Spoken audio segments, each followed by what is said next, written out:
Earlier this year, Congress passed something called the UAP Disclosure Act of 2023. The law requires the U.S. government to tell the public what it knows about the countless unidentified flying objects that have been spotted in the skies above Earth over the past 3,000 years. It's designed to be, and it very well could be, a transformative piece of legislation. And it comes at a time when we can finally say with confidence that the most unlikely sounding theories about UFOs are actually true. Yes, these things are real. They're not all weather balloons. They're not experimental aircraft from this or any other country. Whatever they are not of human origin, nor do they behave according to the laws of known physics. And yes, the US government currently has physical evidence that they exist. That means wreckage of the craft as well as the bodies of the beings that flew them. Amazingly, all of this is true.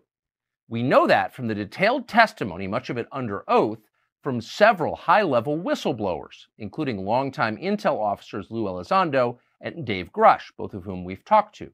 But there have been many, about 10 so far.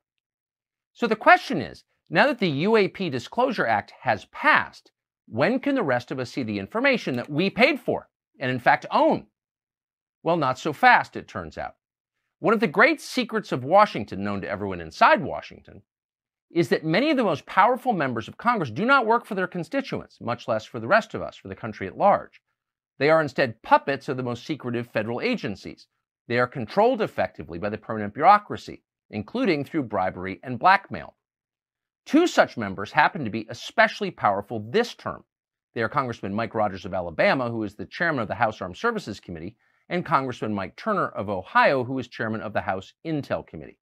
Both of these men have been instructed to violate, in letter and in spirit, federal law, and to hide the truth about UFOs from the American public. They're working to do that right now. It is infuriating to watch this. But if you think about it for a second, it's also baffling. Why is this happening? Federal agencies have been lying about UFOs for more than 80 years. This has been a coordinated effort. It is both highly time-consuming and very expensive. Many Americans have been hurt in the process. But why? What's the point of this? Wouldn't it be a lot easier just to release the facts? Now, the conventional explanation for why they haven't been released is that the US government is lying about UFOs because the truth about UFOs is too scary to reveal, that they're real, and our leaders wouldn't want to panic the population. But that's not true. In fact, it's ridiculous. Wouldn't want to terrify the population? Terrifying the population is what our government does best and most avidly. Officials regularly gin up irrational fears about COVID or white supremacy or Vladimir Putin or a dozen other topics as part of a pretty obvious control strategy. It's not like these people mind scaring you. They want to scare you, and they do it every day. So why would they lie about UFOs? Well, because they're covering up a crime, obviously, and it's their crime. Someday we'll discover what that crime is. But in the meantime, here are a few questions that honest lawmakers ought to be asking.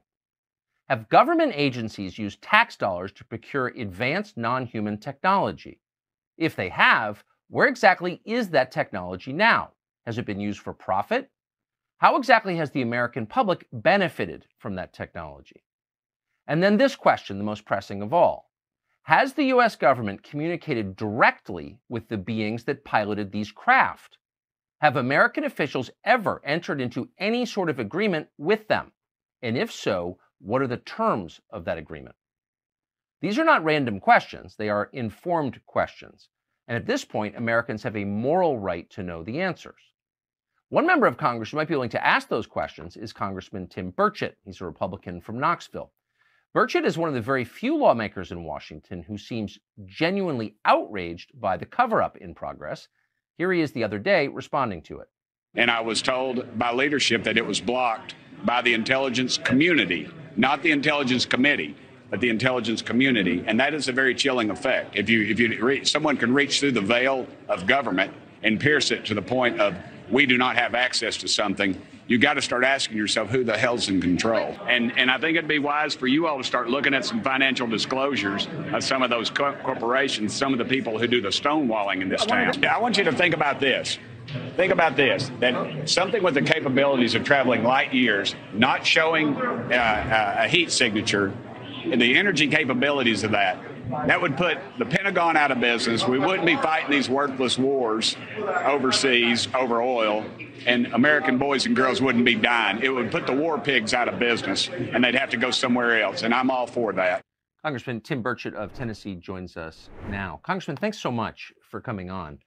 So I think a lot of that clip speaks for itself, but you are saying effectively, as I hear you, if unelected bureaucrats and defense contractors can shut down a federal law, then it's not really a democracy, then is it? No, it's not. And you're correct. They have been able to do that through their power and influence. I'm really struck. There is some pushback against this. I think you've been the most visible and by far the most articulate. But there are some people who are bothered by this. But I've heard almost no discussion about why it's happening in the first place. Why the effort, the enormous effort to suborn the members of Congress, the committee chairman I mentioned, and the new Speaker of the House, and the Senate Minority Leader, why? Why go to the effort to hide information that most Americans think they already know and have accepted? I think it's power, influence, corruption, money, all the things, that run Washington. Our Pentagon just recently failed their 6th audit in a row.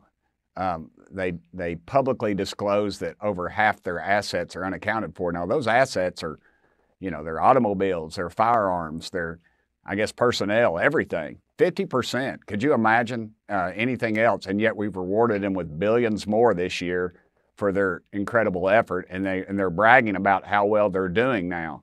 And so you figure a compartmentalized department like the Pentagon, who has these untold billion-dollar contracts with our defense contractors who want us in every dadgum war, who want us in Ukraine, who want us in everything, everywhere in the world, and because they'll be selling more missile defense systems and things like that. You imagine that there's probably, I would say, a half a dozen of those top-level contractors and these corporations, multinational, and then we fund them, and we don't know where the money's going, and yet there's cost overruns, and we keep rewarding them with more. So obviously, if they were in possession of some of this material or a craft or what have you, the reverse engineering possibilities would be unlimited. And they don't want to, they can control the ebbs and flows of technology, and they're on the cutting edge of it, and they don't want us out of war because and imagine too, as I've stated before, if you had this energy source that didn't show a heat trail that could heat our homes, cool our homes in the summer, heat our homes in the winter, we'd be the Pentagon will be out of business. I think I called them war pigs, but I meant to say war pimps, I believe is the appropriate term. I think both fit. Yeah, I do too. I get a lot of controversy. I had a call from a high-ranking official told me one time that I probably needed to get bodies around me pretty soon after making those statements. And I said, well, I'm in Tennessee. I live in Tennessee. Anybody's out of place there, they'll know it pretty quick. But in all truthfulness, these groups, and they own these politicians, whether through the honeypot or just hiring family members or what have you. And I don't have any firsthand knowledge of that going on with any of those, but that seems to be what's done in the past, and it's all done legally. Most of it is now, and so you've got these situations, and they don't want to change it, and they've got somebody's ear. I had an old-time lobbyist. They called him the Golden Goose when I was in the state legislature. He was the liquor lobbyist, and he'd smoke that big cigar, and he'd say, Burchett, he said, I don't need the governor, I don't need the House, the Senate, I just need one committee chairman. And, and that's the way it works. And unfortunately, we allow it to work when less than 20% of the population goes to the polls. Was on an aircraft carrier and saw something and was told by, when they got back to port, that some men in some suits said, hey, you didn't see anything. This is national security. You ever bring this up, you're going to the federal penitentiary and break rocks for the rest of your life. Those stories are coming out daily, and it's happening more and more. And so I think they're taking a step back now. Well, I appreciate your bravery very much, Congressman Tim Burchett of Knoxville, Tennessee. Great to see you. Thank you very much. Thank you, Tucker. It's been a great honor. Thank you, brother.